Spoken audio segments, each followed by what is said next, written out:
শুভ দুপুর বন্ধুরা, আশা করি প্রত্যেকেই ভালো আছো। আমিও ভালো আছি। আজকে চলে আসলাম নতুন একটা রেসিপি তোমাদের সঙ্গে শেয়ার করতে চলেছি। তো আজকে আমি রান্না করছি, দেখো, মোচা। দিদিবাড়ি থেকে কদিন আগেই মোচা পাঠিয়েছিল, তো রান্না করা হয়নি যেহেতু অনেক কিছু ছিল, এক একদিন এক একটা করছি। তো মোচাটা আমি প্রথমে সেদ্ধ বসিয়ে দিয়েছি এক সাইডে, আর এদিকে দেখো কাঁচকলা কাঁচকলা আলুর তরকারি করব আর মোচার ঘন্ট করব। তো কাঁচকলাটা প্রথমে দেখো ভেজে তুলে রাখলাম, তারপরে ওই তেলের মধ্যে জিরে ফোড়ন দিয়ে আলুগুলোকেও ভেজে নিলাম। আলুগুলো ভাজা ভাজা হয়ে যাওয়ার পরে দিয়ে দিলাম 2 চামচ মতো কাঁচা লঙ্কা বাটা। তো লঙ্কাটাকেও ভালো করে তেলের ওপরে ভেজে নিলাম।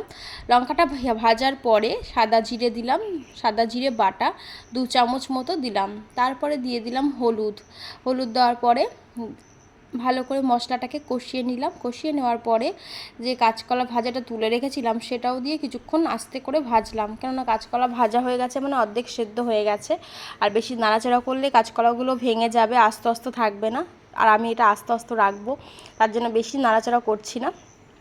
তো দেখো কষানোর পরে দিয়ে দিলাম পরিমাণ মতো ঝোল, মানে ঝোল বলতে জল। তো দেখো আমার এদিকে ঝোলটা অনেকটাই শুকিয়ে এসেছে। আর এই আজকে না ঝোলটা অনেকটাই কমে গেল, বাইরে একটা কাজ করছিলাম, করতে করতে ঝোলটা অনেকটাই টেনে গেছে। আর যখন ঠান্ডা হয়ে যাবে না তখন আরও টেনে যাবে ঝোলটা, কাঁচকলা আলুতে টেনে নেবে। তো যাই হোক, কাঁচকলা আলুর তরকারিটা হয়ে গেছে। আর এদিকে দেখো বসিয়ে দিয়েছি কড়াই আর একটা, ওদিকে মোচা তো আগেই সেদ্ধ করে রেখেছিলাম। তো তারপরে দেখো কড়াইতে দিয়ে দিলাম তেজপাতা আর জিরে ফোড়ন দিলাম। তারপরে টুকরো করে রাখা আলুগুলোকেও ভালো করে ভেজে নিচ্ছি লাল লাল করে। তো আলুগুলো ভাজা হয়ে গেছে প্রায়। তো তার মধ্যে দিয়ে দিলাম লঙ্কা বাটা। তো লঙ্কা তোমরা চিরেও দিতে পারো, আমি মাঝে মধ্যে চিরেও দিই আবার বাটাও দিই। আর এই লঙ্কা দেওয়ার পরে দেখো দিয়ে দিলাম একটুখানি জিরে বাটা। তো জিরে বাটা দেওয়ার পরে ভালো করে কষিয়ে নিলাম আলুর সঙ্গে মশলাটা।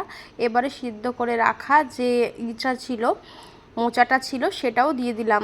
এরপরে পরিমাণ মতো নুন হলুদ দিয়ে দিলাম।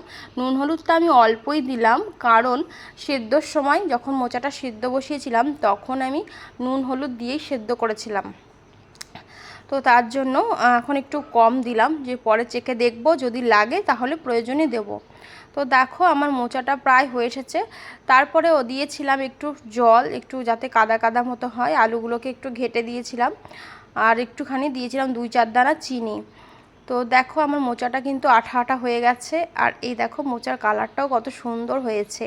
কেমন লাগলো ভিডিওটা জানিও কিন্তু। আমার ভিডিওটা প্রথম থেকে শেষ পর্যন্ত দেখার জন্য অসংখ্য ধন্যবাদ, অনেক ভালোবাসা।